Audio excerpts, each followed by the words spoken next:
দেশে ইদানিং মধ্যরাতের নাটক অনেক বেড়ে গেছে।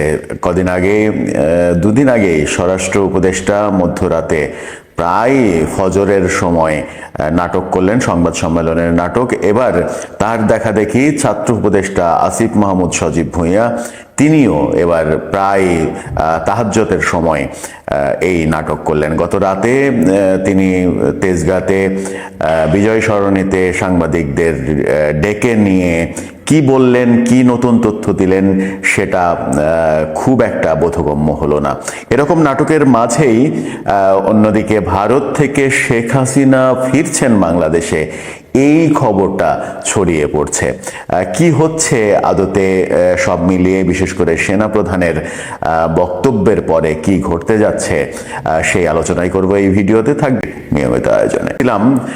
দেশে মধ্যরাতের নাটক বেড়ে গেছে। গতকাল আসিফ মাহমুদ সজীব ভুঁইয়া রাত 1টার পরে বিজয় সরণিতে ডেকে নিয়ে সাংবাদিকদের জানান দিলেন যে তিনি রাত জেগে বিভিন্ন জায়গায় টহল দিচ্ছেন, নিরাপত্তা ব্যবস্থা দেখছেন। তিনি কেন টহল দিচ্ছেন, তিনি কেন নিরাপত্তা ব্যবস্থা দেখছেন, স্বরাষ্ট্র উপদেষ্টা কোথায়, তিনি কেন ব্রিফ করছেন না, এই প্রশ্নের উত্তরে তিনি বলছেন তিনিও ব্যস্ত আছেন, তিনিও ঘুরছেন, তিনিও বসে নেই। ঘুরছেন ঠিকই, কিন্তু ঘোরার পরে কি হচ্ছে? স্বরাষ্ট্র উপদেষ্টা যে দুদিন আগে যে ব্রিফিং দিলেন মধ্যরাতে, রাত 3টার পরে, শেষ রাতে, মধ্যরাতে তো নয়, শেষ রাতে, তারপরে তিনি বললেন যে কালকে থেকে দেখবেন অবস্থার কিভাবে পরিবর্তন হয়, সব কিছু ঠিকঠাক করে দেব। তারপরে কি অবস্থা ঠিকঠাক হয়েছে? তারপরে দেশে অন্তত সংবাদ মাধ্যমেই খবর এসেছে অন্তত 12 থেকে 15টি বিভিন্ন ঘটনা। টাঙ্গাইলে স্কুল ছাত্রদের পিকনিক বাসে, 4টি বাসে একসাথে ডাকাতির ঘটনা ঘটেছে এবং ছাত্রদের কাছ থেকে সবকিছু কেড়ে নেওয়া হয়েছে। গাজীপুরে কেরানীগঞ্জে মা তার কন্যা সন্তানকে নিয়ে কোচিংয়ে গিয়েছিলেন, তাকে খুন হতে হয়েছে। এরকম দৃশ্য আমরা কিন্তু তারপরে দেখেছি। অন্তত 10-12টা ঘটনা, এরকম চাঞ্চল্যকর ঘটনা ঘটতে দেখেছি। তার মানে হচ্ছে যে দেশ শান্ত হয়নি, দেশের বিভিন্ন জায়গায় বিভিন্ন ঘটনা ঘটছে। রাজধানী ঢাকাতে শুধুমাত্র উপদেষ্টারা শোডাউন দিচ্ছেন আর সংবাদ সম্মেলন করছেন, সাংবাদিকদের ঘুম ভাঙিয়ে ডেকে নিয়ে এসে নিজের ইচ্ছা মতো বয়ান দিচ্ছেন। এদিকে পুলিশের ডিএমপি কমিশনার তিনি বলেছেন অপরাধ আগেও হয়েছে, অপরাধ বিভিন্ন সময় হতেই পারে, এরকম নানা রকমের গাণিতিক সংজ্ঞা তিনি দেওয়ার চেষ্টা করেছেন। আসিফ মাহমুদ সজীব ভুঁইয়া বলেছেন যে গত 6 মাসে বড় অপরাধ কমেছে, এখন নাকি বড় অপরাধ হয় না, এখন ছিনতাইয়ের মতো ছোট অপরাধ হয়। মানে ছিনতাইকে তিনি ছোট অপরাধ হিসেবে বেশ তুচ্ছ তাচ্ছিল্য করলেন। আসিফ মাহমুদ সজীব ভুঁইয়া কি স্বরাষ্ট্র উপদেষ্টার দায়িত্ব দেওয়া হচ্ছে? তারই কি ড্রেস রিহার্সেল করছেন তিনি? মানে আইন শৃঙ্খলা বিষয়ক কমিটির সদস্য সচিব।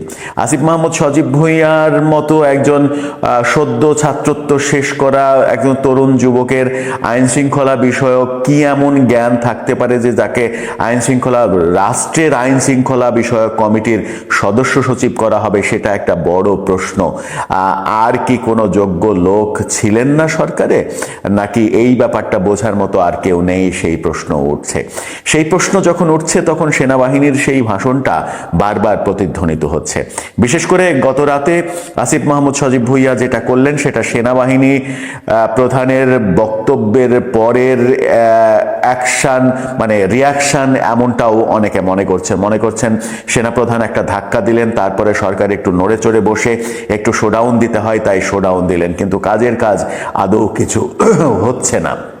কাজের কাজ যখন হচ্ছে না তখন নানা রকমের গুজব গুঞ্জন কিন্তু ছড়িয়ে পড়ার আশঙ্কা রয়েছে। এই যেমন ভারত থেকে বিভিন্ন ধরনের খবর আসছে। ভারতীয় একজন সাংবাদিক বলছেন যে শেখ হাসিনা ফিরছেন। শেখ হাসিনা, ভারতের নিরাপত্তা উপদেষ্টা অজিত দোভাল এবং বাংলাদেশের সর্বোচ্চ পর্যায়ের একজন ব্যক্তির সঙ্গে গতকাল রাতে নাকি ভিডিও কনফারেন্সে কথা হয়েছে এবং ভিডিও কনফারেন্সে কথা হওয়ার পরে সিদ্ধান্ত হয়েছে শেখ হাসিনা 26শে মার্চের আগে কোনো একটা সময় 22 থেকে 25 মার্চের মধ্যে কোনো একদিন শেখ হাসিনা দেশে ফিরবেন। তার আগে নাকি দেশে ফেরার মতো সমস্ত কিছু রেডি করা হবে। এই যে খবরগুলো ছড়িয়ে পড়ছে কিংবা ছড়িয়ে ফেলা হচ্ছে, তার মূল কারণ দেশে অস্থিতিশীল পরিবেশ বিরাজ করছে। শেখ হাসিনা বিষয়ে যে খবরটা ভারত থেকে ছড়িয়ে পড়ছে এবং আওয়ামী লীগ অনুসারী যারা, তারা সেই খবরগুলো লুফে নিচ্ছেন, এক ধরনের সেই খবরগুলো খাওয়ানো হচ্ছে। সত্য মিথ্যা জানি না, যদি সত্য হয় তাহলে কি অবস্থা হবে সেটা খুব সহজেই অনুমান করা যায়, আর যদি মিথ্যা হয় তাহলে তো গুজব গুঞ্জন সেভাবেই অনুমান করা হবে। কিন্তু যদি গুজব গুঞ্জন হয়, সেই গুজব গুঞ্জনগুলো ছড়িয়ে পড়ার প্ল্যাটফর্মকে আমরা তৈরি করে দিচ্ছি না বর্তমান দেশের অবস্থার পরিপ্রেক্ষিতে? হ্যাঁ, তৈরি করে দিচ্ছি। এরকম গুজব, যদি এটা গুজব হয় তাহলে এরকমটা আরো অনেক ছড়িয়ে পড়ার আশঙ্কাও রয়েছে। শেখ হাসিনা ফিরে আসছেন এই পটভূমি নিয়ে অনেক দিন ধরেই কথা হচ্ছে, অনেক দিন ধরেই বলা হচ্ছে শেখ হাসিনা মার্চের মধ্যে দেশে ফিরবেন।